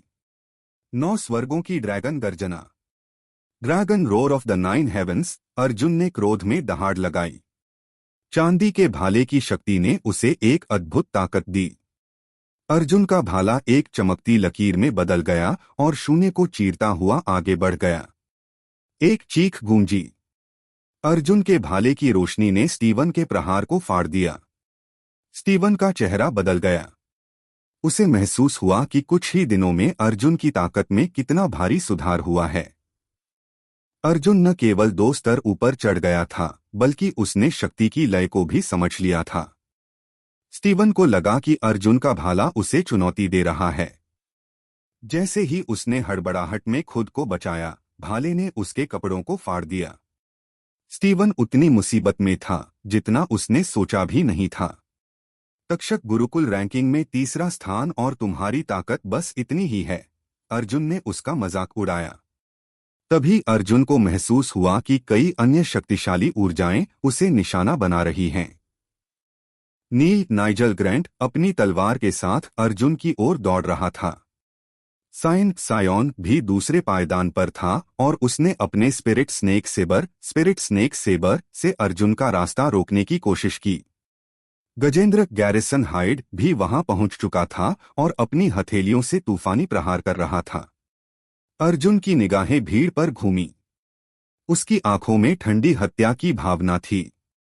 उसने उन लोगों को अपनी जान आसानी से नहीं लेने दी। उसने चारों ओर से हो रहे हमलों का डटकर सामना किया। अर्जुन के शरीर के चारों ओर तारों की ऊर्जा उमड़ने लगी और दूसरे पायदान पर एक विशाल तारा स्टार एटलास प्रकट हुआ। हर कदम के साथ अर्जुन आकाश और पृथ्वी की शक्ति से संवाद कर रहा था। वह सटीक तरीके से सभी मास्टर्स के हमलों से बचता रहा। एक पल में उसने सभी के प्रहारों को विफल कर दिया और एक सुरक्षित स्थान पर पहुंच गया। उसे भागने मत दो। उसके पास जो दूसरा काल भैरव फल है वह पहले से कहीं ज्यादा कीमती है, भीड़ में से एक ने लालची आंखों के साथ चिल्लाकर कहा। अर्जुन अब सबका सबसे बड़ा निशाना बन चुका था। अर्जुन जोर जोर से हंसने लगा। मैं देखना चाहता हूं कि तुम लोग मुझे कैसे मारते हो। यह कहकर अर्जुन ने एक छलांग लगाई और आसमान की ओर बढ़ने लगा। वह अब तीसरे पायदान की ओर जा रहा था। नीचे खड़ी स्टेफनी और एली की आंखें फटी की फटी रह गईं। वह अर्जुन, जिसे कभी साधारण माना जाता था, हर बार उम्मीदों से परे निकल जाता था। इलायची भी दूसरे पायदान पर खड़ी थी, लेकिन उसने अर्जुन पर हमला नहीं किया। उसे ऊंचाइयों की ओर बढ़ते देख एक अजीब सी भावना महसूस हो रही थी। जैसे जैसे अर्जुन ऊपर बढ़ रहा था, दबाव और भी बढ़ गया। लेकिन अर्जुन का शरीर ऐसे ऊपर बढ़ रहा था जैसे उसे कोई फर्क ही न पड़ रहा हो। जब वह तीसरे पायदान पर उतरा तो सब दंग रह गए। स्टीवन और अन्य मास्टर्स गुस्से में थे। स्टीवन ने दांत पीसे और तीसरे पायदान की ओर बढ़ गया। लेकिन जब तक स्टीवन और बाकी विशेषज्ञ वहां पहुंचे, तीसरा काल भैरव फल अर्जुन के हाथों में था। अगले कुछ मिनटों में अर्जुन ने अपनी समझ और अपनी क्षमताओं के बल पर 8वें पायदान तक का सफर तय कर लिया। स्टीवन और अन्य मास्टर्स केवल ईर्ष्या और क्रोध से उसे देखते रह गए। जैसे जैसे वे ऊपर जाते, आकाश और पृथ्वी की शक्ति का दबाव और बढ़ता जाता, जो उनकी परीक्षा ले रहा था। अंत में अर्जुन 9वें पायदान पर खड़ा था और नीचे खड़े लोगों को तिरस्कार भरी नजरों से देख रहा था। हमला और अर्जुन का पलटवार। अब सीढ़ी पर केवल कुछ ही लोग बचे थे, जिनमें स्टीवन हावर्ड, रिले मास्टरसन, इवरेट, साइन, सायोन और नील नाइजल ग्रैंट शामिल थे। बाकी अन्य मास्टर योद्धा आकाश और पृथ्वी की शक्ति, force of heaven and earth के बढ़ते दबाव को सहन करने में असमर्थ थे। उनमें से कुछ अपनी मर्जी से नीचे उतर आए, जबकि कुछ को उस प्रचंड दबाव ने बलपूर्वक सीढ़ी से नीचे धकेल दिया। सबके सब दयनीय स्थिति में थे। अब सबकी निगाहें अर्जुन पर टिकी थीं, जो 9वें पायदान पर खड़ा था। वे यह देखना चाहते थे कि क्या वह 9वां काल भैरव फल प्राप्त करने में सफल होगा और इसे तोड़ने के बाद वह वहां से बचकर कैसे निकलेगा। अर्जुन ने उन सबकी नजरों को नजरअंदाज किया और फल की ओर बढ़ने लगा। जैसे ही आकाश और पृथ्वी की शक्ति ने उसके चारों ओर की शून्यता को भरा, एक और भयानक ऊर्जा उसके शरीर पर दबाव डालने लगी। लेकिन पहले की तरह अर्जुन ने अपनी खुद की शक्ति को आकाश और पृथ्वी के अनुकूल बना लिया था। उसके कदम धीमे और दृढ़ थे। इस पल अर्जुन महसूस कर सकता था कि उसने जिस शक्ति को पहले समझा था, वह प्रकृति द्वारा और अधिक शक्तिशाली हो गई है। इसका मतलब था कि वह अधिक शक्ति प्राप्त करने के लिए आकाश और पृथ्वी से संवाद कर सकता था। उसके नीचे स्टीवन का चेहरा गुस्से से काला पड़ गया था। भले ही उसने अपनी शक्तियों को दबा नहीं रखा था, फिर भी वह केवल 8वें पायदान तक ही पहुंच पाया था। उसके और अर्जुन के बीच एक बहुत बड़ी खाई थी। अंततः नीचे मौजूद भीड़ की चकित नजरों के सामने अर्जुन ने 9वां काल भैरव फल झपट लिया और अपनी जेब में डाल लिया। सब दंग रह गए। 9 काल भैरव फलों में से 8 फल एक अकेले व्यक्ति के हाथों में थे और वह व्यक्ति केवल 7वें स्तर का साधक था। उसकी युद्ध कला और ज्ञान तो भीड़ में मौजूद अन्य लोगों की तुलना में सबसे कम होना चाहिए था, लेकिन यह सब तो एक मजाक जैसा लग रहा था। तुम मुझे मारना चाहते हो? थोड़ी और मेहनत करो, अर्जुन ने ठंडे स्वर में कहा। उसने उन लोगों को तिरस्कार की दृष्टि से देखा जो उसकी ताकत पर शक कर रहे थे। काल भैरव फल का नियम था, जो सबसे शक्तिशाली होगा, फल उसी का होगा। अर्जुन ने आकाश और पृथ्वी की शक्ति की समझ का उपयोग करके 8 फल एक बार में हासिल कर लिए थे।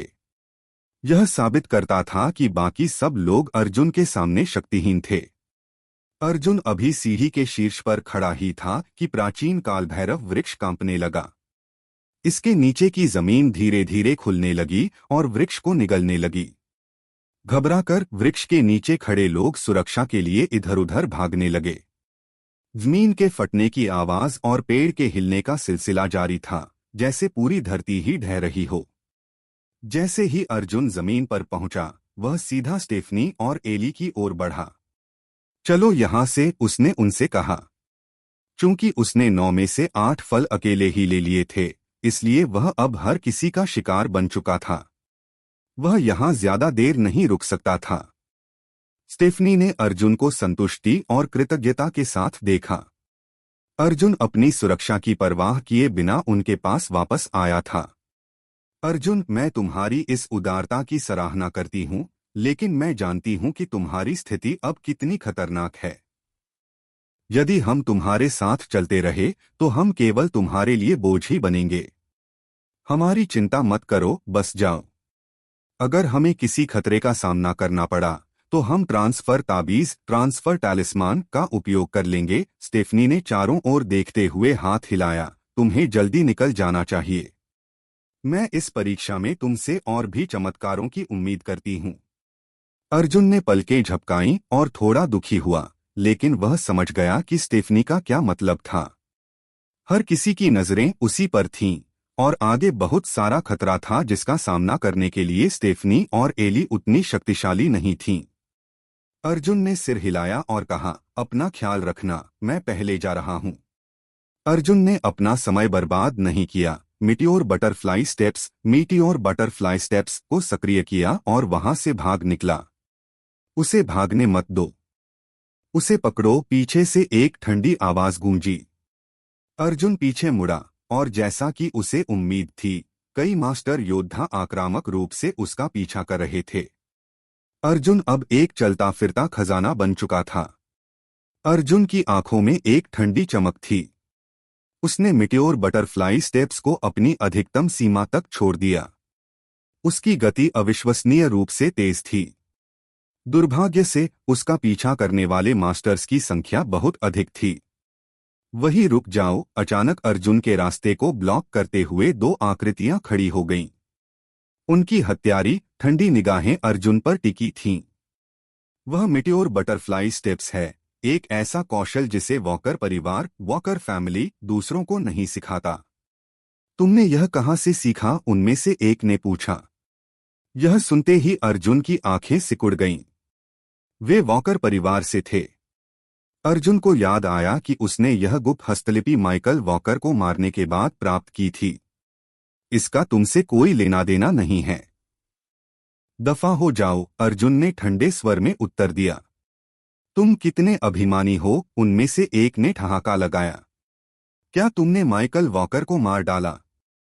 वॉकर परिवार की विशेष तकनीक पर नजर डालने की तुम्हारी हिम्मत कैसे हुई? बकवास बंद करो। चलो उसे मार डालते हैं और काल भैरव फल ले लेते हैं। गुप्त हस्तलिपि भी उसी के पास होगी। दूसरे विशेषज्ञ ने अपने साथी को कोहनी मारी। वे दोनों 9वें स्तर के योद्धा थे, अर्जुन से 2 स्तर ऊपर और संख्या में भी अधिक थे। बिना देरी किए उन्होंने अर्जुन पर हमला कर दिया। पर्वत मुक्का! अर्जुन गरजा। उसने भाले की शक्ति के साथ पर्वत मुक्का का प्रहार किया। जब उसका हथेली का प्रहार उस विशेषज्ञ के हमले से टकराया तो एक भयानक गूंज हुई। वह मास्टर 9वें स्तर का था, लेकिन शक्ति की लय को नहीं समझता था, इसलिए अर्जुन के सामने टिक नहीं सका। अंडर पावर होने के बावजूद अर्जुन का एक प्रहार इतना शक्तिशाली था कि उस योद्धा के सारे आंतरिक अंग क्षतिग्रस्त हो गए। वह डर और दर्द से कांपने लगा। यह कैसे संभव है? तुम इतने शक्तिशाली कैसे हो सकते हो? दूसरा मास्टर यह देखकर पीछे हट गया। ठीक उसी समय पीछे से लोगों का एक समूह प्रकट हुआ और उसने अर्जुन को घेर लिया। ये तो वर्मा परिवार लोग हैं। अर्जुन ने अपनी आंखें सिकोड़ी। इनमें स्टीवन हावर्ड का नौकर सिद्धार्थ भी शामिल था। काई ने अर्जुन के साथ एली को देख लिया था और उसे लगा कि अर्जुन ने उसकी प्रेमिका एली को उससे छीन लिया है। अर्जुन, अगर तुम कालभैरव फल सौंप दोगे तो हम तुम्हारी जान बख्श देंगे, काई ने अहंकारी अंदाज में चिल्लाया। अर्जुन ने उपहास के साथ मुस्कुराते हुए कहा, तुम हॉवर्ड परिवार के सिर्फ एक कुत्ते हो। क्या तुम्हें लगता है कि तुम मुझसे बात करने के लायक हो? यदि जीना चाहते हो तो अपने इस पूरे झुंड को लेकर यहां से दफा हो जाओ।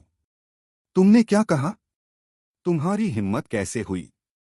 सिर्फ इसलिए कि तुम और एली साथ हो, मैं तुम्हें लाखों बार मार सकता हूं। काई गुस्से से पागल हो गया। हमला करो! काई के आदेश पर हॉवर्ड परिवार के योद्धाओं की आभा खिल उठी। एक योद्धा ने अर्जुन के हाथ पर वार करने के लिए अपनी तलवार घुमाई। नियमों की धज्जियां और अर्जुन का तांडव।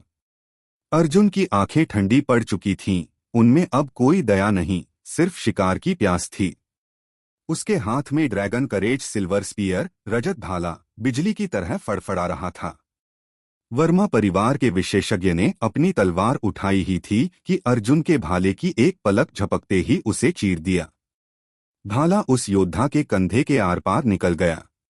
रक्त का एक गर्म फव्वारा पीछे की ओर उछला। वह योद्धा दर्द से बिलबिला उठा। उसकी आंखों में जो अहंकार था वह पल भर में खौफ में बदल गया। उसने अपनी दूसरी हथेली से घाव को दबाने की कोशिश की, लेकिन अर्जुन का भाला उसकी नियति लिख चुका था। नर्क में जाओ! वर्मा परिवार का एक और खूंखार योद्धा अपनी विशाल कुल्हाड़ी के साथ अर्जुन के बाईं ओर से झपटा। उसका लक्ष्य अर्जुन का शरीर 2 टुकड़ों में करना था। अर्जुन ने 1 इंच भी जगह नहीं छोड़ी। उसने भाले को एक तोप की तरह आगे बढ़ाया और उसकी नोक उस योद्धा के गले के अंदर धंसा दी। कुल्हाड़ी हवा में ही रह गई और वह योद्धा एक सड़ी हुई लाश की तरह जमीन पर गिर पड़ा। वर्मा परिवार के दो सबसे शक्तिशाली योद्धाओं का अंत देख सिद्धार्थ और उसके बाकी गुर्गे सन्न रह गए। 7वें स्तर के अर्जुन की यह खूंखार ताकत देखकर उनकी रूह कांप गई थी। यह अकेला भारी पड़ रहा है, सब मिलकर इसे काटो। सिद्धार्थ ने अपनी कांपती हुई आवाज में आदेश दिया। वर्मा परिवार के बाकी योद्धाओं ने अर्जुन को घेरा। हर ओर युद्ध भावनाओं की चमक और गर्जना सुनाई देने लगी। एक विशालकाय योद्धा ने पीत श्रेणी के तेंदुए की युद्ध भावना को साक्षात प्रकट किया। तेंदुए ने अपनी विशाल दाढ़ें निकाली और अर्जुन पर किसी समुद्री तूफान की तरह झपटा। अर्जुन दहाड़ा, पर्वत कांपे। उसके हाथ से निकली शक्ति किसी परमाणु धमाके जैसी थी। हजारों भाला शक्तियों ने उस तेंदुए की युद्ध भावना को धूल में मिला दिया। अर्जुन का प्रहार तेंदुए के उस योद्धा की छाती के आर पार हो गया। उसका सीना पिचक गया और वह जमीन पर गिरने से पहले ही ठंडा हो चुका था। अभी धूल जमी भी नहीं थी कि एक 9वें स्तर के योद्धा ने थंडरबर्ड की युद्ध भावना के साथ अर्जुन पर हमला किया। अर्जुन ने उल्का तितली कदम का उपयोग किया। वह नक्षत्र मानचित्र स्टार एटलास के एक हिस्से की तरह हवा में तैरने लगा। उसने उस हमले को चकमा दिया और घूमकर अपने भाले से उस योद्धा के शरीर के चिथड़े उड़ा दिए। सिद्धार्थ का चेहरा अब सफेदी मार गया था। वह कायरों की तरह भागने का सोचने लगा, लेकिन अर्जुन ने उसे देख लिया। क्या तुम्हें नहीं लगता कि अब बहुत देर हो चुकी है? अर्जुन की धीमी आवाज में मौत की आहट थी। सिद्धार्थ की हड्डियां डर से कांपने लगीं। मैं स्टीवन वर्मा का खास हूं। अगर तुमने मुझे मारा तो वह तुम्हें जिंदा नहीं छोड़ेंगे। सिद्धार्थ ने चिल्लाकर चेतावनी दी। अर्जुन ठहाके लगाकर हंसा। स्टीवन वर्मा? मैंने उनके परिवार के कितनों को नर्क भेजा है, एक और नाम जोड़ दूं तो क्या फर्क पड़ता है? तभी अर्जुन को अपनी आंखों के कोने से स्टीवन वर्मा और स्नेहा के आने का आभास हुआ। जैसे ही स्टीवन करीब आए, अर्जुन ने भाला सीधे सिद्धार्थ के सीने में दे मारा। भाले के झटके ने सिद्धार्थ के अंदरूनी अंगों को चूर्ण बना दिया। जब अर्जुन ने भाला वापस खींचा तो सिद्धार्थ का बेजान शरीर मिट्टी में मिल चुका था। स्टीवन वर्मा ने अपने मरे हुए लोगों को देखा। उसका चेहरा काला पड़ गया था। तुमने उन सबको खत्म कर दिया। अर्जुन ने शांति से जवाब दिया। वे मुझे काटना चाहते थे। क्या तुम्हें लगा था कि मैं उन्हें हाथ बांधकर खड़े रहने देता? स्टीवन की आंखों में पागलपन था। तुम्हें क्या लगता है मैं इसे यहीं छोड़ दूंगा? अर्जुन ने बिना डरे जवाब दिया। तुम्हारी कौशल क्षमताएं दबी हुई हैं, मैं तुमसे क्यों डरूं? स्टीवन ने परवाह नहीं की। उसने नियम तोड़े और अपनी शक्ति को प्राणोर्जा संघनन के स्तर तक पहुंचाया। उसने एक घातक हथेली का प्रहार अर्जुन पर किया। धमाके की आवाज से आकाश कांप उठा। अर्जुन पीछे की ओर उड़ता हुआ गया। उसके कानों और मुंह से खून बह रहा था। अभी भी जिंदा हो? स्टीवन ने हैरान होकर पूछा। उसने अपनी पूरी ताकत क्यूआई का उपयोग करते हुए फिर से हमला किया। यह हमला इतना भीषण था कि अर्जुन का शरीर टूट रहा था। मौत सामने खड़ी थी। ठीक उसी क्रिटिकल मोमेंट पर एक और विनाशकारी शक्ति स्टीवन पर आकर गिरी। स्टीवन को अपना बचाव करना पड़ा। सामने इलायची खड़ी थी। उसने अर्जुन की ओर देखकर चिल्लाया, जल्दी चल अर्जुन, यहां से भागते हैं। अर्जुन ने इलायची की ओर देखा, जो इस वक्त उसे किसी देवी से कम नहीं लग रही थी। उसे समझ नहीं आ रहा था कि वह उसे क्यों बचा रही है, लेकिन यह एहसान उसके जीवन की दिशा बदलने वाला था। काल भैरव शिखर गुरुत्वाकर्षण का नरक। अर्जुन की धमनियों में अभी भी स्टीवन वर्मा के प्रहार की टीस बाकी थी। वह और इलायची धुंध भरी पहाड़ियों के बीच से तेजी से गुजर रहे थे। अर्जुन को आज भी यह समझ नहीं आ रहा था कि इलायची जैसी कठोर और बेरहम महिला ने उसे क्यों बचाया। उसके हाथ में मौजूद वह विचित्र क्रॉसबो धनुष अभी भी थरथरा रहा था, जिससे निकली ऊर्जा ने स्टीवन के घातक प्रहार को चीर कर रख दिया था। क्यों? अर्जुन ने भागते हुए पूछा। उसका लहजा सख्त था। क्यों बचाया तुमने मुझे? क्या हमने अब पुरानी दुश्मनी भुला दी है? इलायची की आंखों में एक अजीब सी चमक थी। वह अपनी खूबसूरती और आक्रामकता का अनोखा संगम थी। उसने एक जोरदार ठहाका लगाया जो ठंडी हवाओं में गूंज उठा। तुम गलतफहमी में हो अर्जुन। मैंने तुम्हें इसलिए नहीं बचाया कि मैं तुम्हें पसंद करती हूँ। मैंने तुम्हें इसलिए बचाया क्योंकि तुम्हारी जान पर हक सिर्फ मेरा है। जब तक मैं तुम्हें खुद अपने हाथों से न खत्म करूं, कोई और तुम्हें छू भी नहीं सकता। अर्जुन ने एक फीकी मुस्कान बिखेरी। वह समझ गया था कि आग से निकलकर वह सीधे ज्वालामुखी में कूद पड़ा है। सच में? अर्जुन ने व्यंग्य किया। क्या तुम्हें याद है, मैंने तुम्हें स्नान करते हुए देखा था। बहुत से लोग इसे सम्मान की बात समझते हैं। क्या हम इस बात को यहीं खत्म नहीं कर सकते? इलायची की नजरें अर्जुन पर जमी। उसने ठंडे लहजे में कहा, नहीं। लेकिन फिलहाल तुम मरने के लिए बहुत कीमती हो। मुझे तुम्हारे साथ यह तक्षक गुरुकुल परीक्षा पार करनी है। अर्जुन का माथा ठनका। यह तो अनपेक्षित था। तभी इलायची ने एक ऊंचे धुंध से लिपटे हुए पर्वत की ओर इशारा किया जो बादलों को चीरता हुआ आसमान को छू रहा था। वह है कालभैरव शिखर, एस्केलोन पीक। यही इस परीक्षा का अंतिम पड़ाव है। जो इसे फतह करेगा वही विजेता होगा। चढ़ाई जहां मौत कदम कदम पर है। नीचे स्टीवन वर्मा और बाकी योद्धा भी वहां पहुंच चुके थे। सबकी आंखों में लालच था, अर्जुन के पास मौजूद 8 कालभैरव फलों का लालच। जैसे ही अर्जुन और इलायची ने उस शिखर की पहली सीढ़ी पर कदम रखा, अर्जुन के घुटने एक ही झटके में जमीन की ओर झुक गए। ऐसा लगा जैसे किसी ने अदृश्य पहाड़ उसके कंधों पर रख दिया हो। धत तेरी की! अर्जुन दांत पीसते हुए बोला। यह गुरुत्वाकर्षण है या मौत का जाल? इलायची भी दर्द से कराह उठी। उसकी आवाज में वही कड़वाहट थी। यह कालभैरव शिखर है। यहाँ का गुरुत्वाकर्षण सामान्य नहीं है। जैसे जैसे तुम ऊपर जाओगे यह तुम्हें कुचलने की कोशिश करेगा। हर सीढ़ी पर गुरुत्वाकर्षण का दबाव बढ़ता जा रहा था। यह एक शारीरिक चुनौती नहीं बल्कि हड्डियों को चूर करने वाला टॉर्चर था। अर्जुन ने महसूस किया कि जैसे जैसे उसकी ताकत बढ़ रही थी, पर्वत का दबाव भी उसी अनुपात में उसे पीस रहा था। यह परीक्षा पूरी तरह निष्पक्ष थी। जितना शक्तिशाली आप, उतना ही अधिक भार आपको सहना होगा। 1 घंटे की भीषण जद्दोजहद के बाद वे 1000वीं सीढ़ी पर थे। अर्जुन की हर नस फड़फड़ा रही थी। पसीने की जगह उसका खून सीढ़ियों पर गिर रहा था। उसके पीछे नील, साइन और रिले जैसे योद्धा भी संघर्ष कर रहे थे, लेकिन उनकी हालत अर्जुन से कहीं ज्यादा दयनीय थी। स्टीवन वर्मा अभी भी शांत था। वह अपनी पूरी ऊर्जा केवल ऊपर चढ़ने में लगा रहा था। उसने अर्जुन को अनदेखा किया। उसका एकमात्र लक्ष्य था अपनी श्रेष्ठता साबित करना। तुम ज्यादा देर नहीं टिकोगे लड़के, नील ने अर्जुन को चुनौती दी। अर्जुन ने पीछे मुड़कर देखा। उसकी आंखों में एक बर्बर चमक थी। अपनी फिक्र करो नील। तुम्हारी हस्ती इस पहाड़ के दबाव के सामने तिनके जैसी है। अर्जुन ने अपनी गति बढ़ाई। इलायची उसके साथ साये की तरह चल रही थी। शिखर की भयावहता।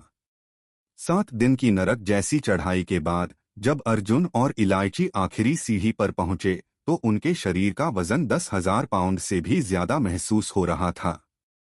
हड्डियां चटकने की आवाजें उनके कानों में गूंज रही थीं, लेकिन उनका संकल्प चट्टान से भी अधिक कठोर था। शिखर पर पहुंचते ही जो दृश्य सामने आया वह रोंगटे खड़े कर देने वाला था। धुंध छंटी और 8 विशालकाय पत्थर की मूर्तियां दिखाई दी। 5 जानवर और 3 हथियार, गरुड़, किमेरा, लाल पक्षी, वानर, अजगर, तलवार, घुमावदार शमशीर और भाला। उनकी आभा रंग बिरंगी थी और वे सदियों पुरानी रहस्यमयी ऊर्जा उत्सर्जित कर रहे थे। ये मूर्तियां क्या हैं? नील ने हांफते हुए पूछा, जो तब तक वहां पहुंच चुका था। स्टीवन वर्मा भी वहां आ पहुंचा। उसने उन मूर्तियों को घृणा और विस्मय से देखा। अर्जुन ने उन मूर्तियों को महसूस किया।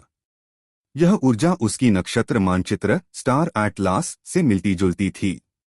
जैसे ही सब लोग मूर्तियों के घेरे में खड़े हुए, आसमान से प्रकाश का एक विशाल पर्दा कर्टेन ऑफ लाइट नीचे गिरा और पूरे शिखर को अपनी दिव्य किरणों में लपेट लिया। सब लोग उस रोशनी में नहा रहे थे, लेकिन अर्जुन को आभास हो चुका था कि यहाँ कुछ होने वाला है, कुछ ऐसा जो शायद पूरी दुनिया बदल देगा। दैवीय मूर्तियां और वानर का रहस्य। काल भैरव शिखर एस्केलॉन पीक के शीर्ष पर पहुंचते ही वातावरण पूरी तरह बदल गया। हवा में एक अलौकिक कंपन था। वह 8 मूर्तियां केवल पत्थर का ढांचा नहीं थीं, वे जीवित प्रतीत हो रही थीं, जैसे उनमें कोई प्राचीन रूह कैद हो। उनके चारों ओर की दिव्य रोशनी इतनी तीव्र थी कि जो भी उन्हें देखता, उसका मन नतमस्तक होने के लिए मचल उठता। ये 8 मूर्तियां उन 8 लोगों के लिए हैं जो शिखर पर पहुंचे हैं। सिर्फ एक मूर्ख ही इसे इत्तेफाक समझेगा, लोगन पियर्स ने बुदबुदाया। उसने तलवार की मूर्ति के सामने अपना स्थान लिया। वहीं स्टीवन वर्मा की नजरें अर्जुन पर थीं। वह उसे कच्चा चबा जाना चाहता था, लेकिन इलायची के उस रहस्यमयी धनुष से वह अब भी सतर्क था। उसने अपनी नफरत को एक ठंडे म्यान में बंद किया और काइमेरा की विशाल मूर्ति की ओर बढ़ गया। इवरेट ने गरुड़ रॉक को, रिले ने भाले हैलबर्ड को, सायोन ने अजगर एनाकोंडा को और नील ने शमशीर सेबर को चुना। अर्जुन ने शेष बची 2 मूर्तियों में से वानर एप को चुना। पिछले 7 दिनों की उस नरक जैसी चढ़ाई ने उसके शरीर के हर जोड़ को लोहे की तरह मजबूत बना दिया था। उसे अपनी रगों में बहती ताकत और शरीर की क्षमता का एहसास हो रहा था, और वानर की मूर्ति उसे अपनी ओर बुला रही थी। इलायची ने लाल पक्षी वर्मिलियन बर्ड को चुना। जैसे ही वे सब अपनी चुनी हुई मूर्तियों के सामने ध्यान में बैठने वाले थे, माहौल में एक भारी हलचल हुई। 8 साये, जो पूरी तरह से शक्तिशाली आभाओं से घिरे थे, शून्यता से प्रकट हुए। ये अवतार थे महान शिल्पकारों द्वारा निर्मित रक्षक। परीक्षा अब शुरू हुई। इलायची ने अर्जुन की ओर देखकर एक खूंखार मुस्कान बिखेरी। वह एक 9वें स्तर के अवतार के सामने खड़ी थी। अर्जुन ने अपने सामने खड़े 7वें स्तर के अवतार की ओर देखा।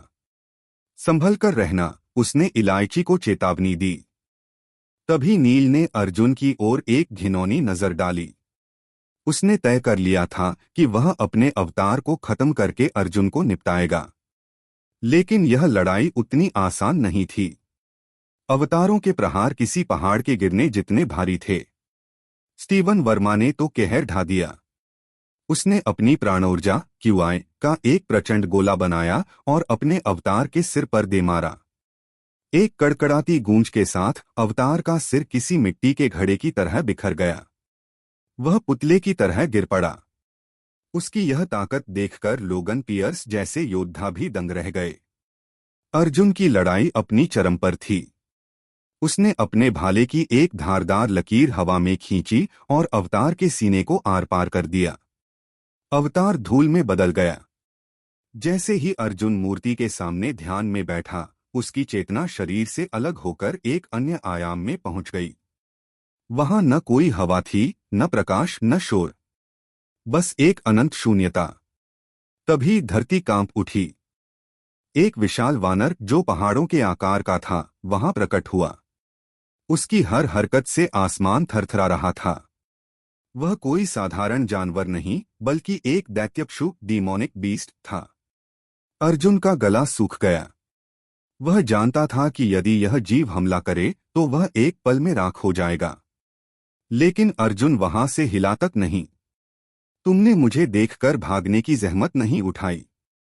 क्या तुम्हें अपनी मौत का खौफ नहीं? वानर की आवाज सीधे अर्जुन के मस्तिष्क में गूंजी। यह वानर दैवीय बोध डिवाइन सेंस का स्वामी था। अर्जुन ने बिना डरे जवाब दिया, मैंने तुम्हें कभी कोई नुकसान नहीं पहुंचाया। यदि तुम बिना वजह निर्दोष का वध करते हो तो तुम में और एक जंगली दरिंदे में कोई फर्क नहीं रहेगा। वानर जोर से हंसा। उसकी हंसी में बिजली की कड़कड़ाहट थी। मुझे मारने के लिए वजह की जरूरत नहीं। ताकत ही कानून है। अगर तुम कमजोर हो तो मरने के लिए तैयार रहो। ताकत ही कानून है। अर्जुन का लहजा ठंडा और निर्भीक था। अगर तुम मुझसे कमजोर होते तो क्या तुम मुझे मारने के बजाय झुकते? तुम्हारी यह दलील खोखली है। वानर शांत हो गया। उसने अर्जुन के साहस को परख लिया था। उसने क्रोध में एक घिसी पिटी किताब अर्जुन की ओर फेंकी। यह इच्छा शक्ति का शोधन, रिफाइनमेंट ऑफ द विल है। तुम्हें इसे सीखने के लिए सिर्फ एक दिन का समय दिया गया है। अगर तुम असफल रहे तो तुम्हारी मौत निश्चित है। वानर गायब हो गया। अर्जुन उस पुरानी किताब को हाथ में लिए खड़ा था। इच्छा शक्ति का शोधन, यह कोई मामूली कला नहीं लग रही थी। अर्जुन को पता था कि अब उसकी असली परीक्षा शुरू हो चुकी है। एक दिन, एक कला और मौत का खेल।